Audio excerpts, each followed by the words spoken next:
یا ایھا الذین آمنوا توبوا الی اللہ توبۃ نصوحا، اہل ایمان رجوع کرو اللہ کی جناب میں، لوٹو پلٹو توبہ کرو، اور وہ توبہ بھی نہایت خالص توبہ ہو۔ یہ توبہ حضرت علی رضی اللہ تعالیٰ عنہ نے ایک مرتبہ دیکھا ایک شخص کو، وہ گردان کر رہا ہے توبہ کی تیزی سے، تو فرمایا یہ تو توبۃ المکذبین ہے، جھٹلانے والوں کی توبہ ہے یہ۔ وہ گھبرایا، تو پھر آپ نے فرمایا توبہ وہ ہوتی ہے جس کے ساتھ وہ ساری کیفیات ہوں،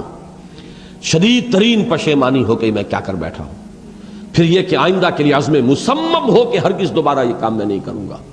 اور نہایت گڑ گڑا کر اللہ سے اس کی دعا جو ہے اس کی معافی طلب کی جائے۔ یہ قلب کی گہرائیوں سے جب تک یہ توبہ نہیں نکلے گی یہ توبہ نہیں ہے۔ تو توبۃ النصوح، یہ نصح کا لفظ جو آتا ہے عربی زبان میں، یہ ہے کسی شے کے خالص ہونے، کوئی اس میں ملاوٹ نہ ہو۔ توبۃ النصوح، یہ توبۃ النصوحہ، خالص توبہ کرو،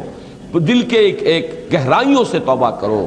اور صمیم قلب سے توبہ کرو، عزم مصمم کے ساتھ توبہ کرو کہ پروردگار جو خطا ہو گئی ہے بخش دے، آئندہ تیرے کسی حکم کے خلاف کوئی حرکت نہیں کروں گا۔ خاص طور پر وہ خطا جو معین ہے اس کے بارے میں تو تعین کے ساتھ فیصلہ ہو کہ دوبارہ نہیں کروں گا۔ اس میں ہو سکتا ہے، جیسا کہ میں نے شاید آج دن میں کسی گفتگو میں عرض کیا تھا، بعض طبائع ہوتی ہیں مریض،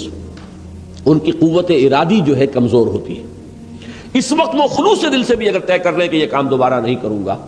تو وہ کمزور قوت ارادی کی وجہ سے اس پر قائم نہیں رہ سکتے، کل یا پرسوں یا کچھ عرصے کے بعد پھر پھسل جاتے ہیں۔ اس سے وہ توبہ باطل نہیں ہوگی، اس بات کو سمجھیے، یہ نہ سمجھیے کہ میں انکریج کر رہا ہوں، لیکن مسئلے کو سمجھ لیجیے۔ جس وقت انسان توبہ کر رہا ہے اس وقت عزم مصمم کا ہونا ضروری ہے۔ اب یہ اللہ جانتا ہے ہمارے دل کے اندر کے حالات کو، ہماری کیفیات کو۔ اگر اس وقت عزم مصمم ہے تو توبہ صحیح ہو جائے گی، پھر اگر خطا ہو گئی پھر توبہ کرو، پھر خطا ہو گئی ہو پھر توبہ کرو۔ بازا ہر چہ ہستی بازا، گر کافر و گبر و بت پرستی بازا،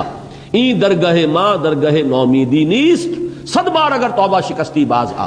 اگر 100 مرتبہ بھی توبہ ٹوٹ گئی ہے کوئی پرواہ نہیں، جب تک یہ زندگی کا تسلسل چل رہا ہے، معلم یغرغر، جب تک کہ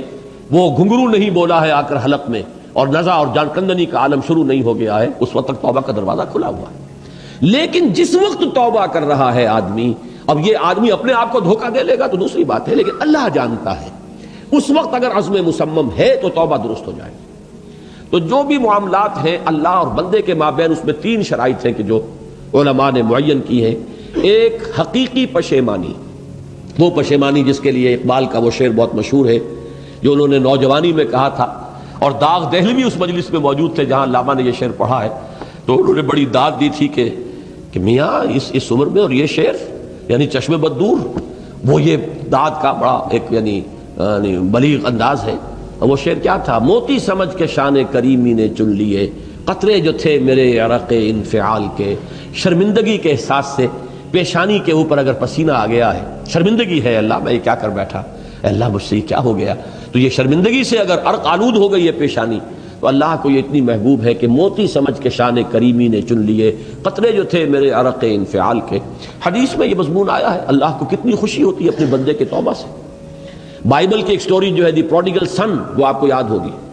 کہ ایک شخص کے کئی بیٹے تھے، اکثر جو تھے سارے بڑے فرمانبردار، بڑے عمدار، سعادت مند کام کرنے والے، ایک تھا نٹکھٹ قسم کا شریر، وہ اپنی دولت بھی بٹوا کے لے گیا، اور پھر وہ بہت سال کے بعد آیا ہے، تو سخت یعنی فقیری کے اور کلاشی کے عالم میں باپ نے واقعی سب سے توجہ ہٹا کر اپنی ساری محبت کا برکت پھر اس بچے کو بنا لیا، اپنے بیٹے کو۔ تو وہ سعادت مند بیٹے تھے، انہوں نے کہا کہ یہ کیا کیا آپ نے، یہ ایسا اور یہ ایسا اور یہ ایسا، اس نے یہ کیا، اور آج آپ پھر اس کے لیے وہی آپ کی محبت جو ہے وہ یہاں پھر اس کے جو ہے شامل حال ہو گئی ہے۔ تو انہوں نے کہا کہ تم دیکھتے نہیں کہ اگر کوئی چرواہا ہو اور اس کی اگر 100 بھیڑیں اور بکریاں ہیں، تو اگر کوئی بھیڑیا کسی ایک بکری کو اٹھا کر لے جائے تو 99 کو چھوڑ کر اس کے پیچھے بھاگتا ہے اس کو بچانے کے لیے۔ جو میرے ہیں وہ تو ہے ہی ہے، جو مجھ سے دور چلا گیا تھا وہ اگر لوٹ کر آیا ہے تو در حقیقت یہ ہے میری توجہ کا اور میری محبت کا سب سے زیادہ مستحق۔ یہی معاملہ اللہ کا، یہ در حقیقت ایک پیرابل ہے، ایک کہانی ہے جس میں اللہ کی وہ شفقت جو ہے اپنے گناہگار بندوں کے جو شامل حال ہوتی ہے جب وہ توبہ کرتے ہیں، جس کے لیے حدیث میں آخری بات بیان کر دی گئی کہ تصور دیا گیا ہے کہ ایک لق و دق سے راہ میں ایک شخص سفر کر رہا تھا، ایک ہی اونٹنی سواری کی، اسی پر اس کا راشن بھی تھا، پانی بھی تھا۔ تھوڑی دیر کے لیے وہ ایک درخت کے سائے میں بیٹھا سستانے کے لیے، دھوپ کی تمازت سے بچنے کے لیے، تو ذرا بیٹھا بیٹھا اونگ گیا۔ اب جو آنکھ کھلی تو دیکھا کہ اونٹنی غائب ہے، اس کا سفر کا ذریعہ وہی، پانی اسی پر، راشن اسی پر، گویا کہ کل زندگی کا ذریعہ جو ہے وہ اونٹنی تھی اس کی۔ لقو دق سے رہا ہے، کہاں جائے، کہیں پانی نہیں، کچھ کھانے کے لیے نہیں، دیوانہ وار دوڑتا ہے دائیں بائیں ادھر ادھر اونٹنی کو ڈھونڈنے کے لیے، کہیں سراغ نہیں ملتا۔ تو وہ اب موت کے انتظار میں درخت کے نیچے آ کے بیٹھتا ہے، مایوسی کی انتہا، موت کا انتظار کہ اچانک دیکھتا ہے کہ اونٹنی تو کھڑی ہوئی ہے۔ تو اب اس پر شادی مرگ کی کیفیت طاری ہوتی ہے۔ وہ کہنا تو یہ چاہتا تھا اللہ میں تیرا بندہ ہوں تو میرا رب ہے، کہہ یہ جاتا ہے کہ اللہ تو میرا بندہ میں تیرا رب ہوں۔ زبان لڑکھڑا گئی ہے اس خوشی کی شدت کی وجہ سے۔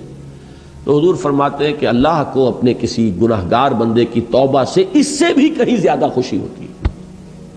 تو اس کو ذہن میں رکھیے، توبہ کا بڑا اونچا مقام ہے ہمارے ہاں۔ شرائط بھی سخت ہیں، 3 شرطیں، وہ ایک عزم مصمم، ایک پشیمانی، حقیقی پشیمانی، نمبر 2 عزم مصمم کہ اب دوبارہ نہیں کروں گا، نمبر 3 ایک مرتبہ ضرور اس کام کو چھوڑ دینا، یہ گویا کہ اس کے عزم مصمم کا فوری ثبوت ملنا چاہیے۔ کچھ دنوں کے بعد پھر کہیں جذبات کا رحلہ آئے، کوئی اور خطا ہو جائے، بات دوسری ہوگی۔ اور جو حقوق العباد کا معاملہ ہے اس میں 4تھی شرط اور ہے، اس لیے کہ حقوق العباد کی کوتاہی جو ہے اللہ تعالیٰ معاف نہیں فرمائیں گے۔ وہ تو وہی بندہ ہے جس کی آپ نے حق تلفی کی ہے، کسی کی غیبت کی ہے، کسی کی چغلی کھائی ہے، کسی پر تہمت لگائی ہے، کسی کا مال ہڑپ کیا ہے، کسی کو دھوکہ دیا ہے، کسی کی عزت پر حملہ کیا ہے، تو وہ تو وہی معاف کرے گا۔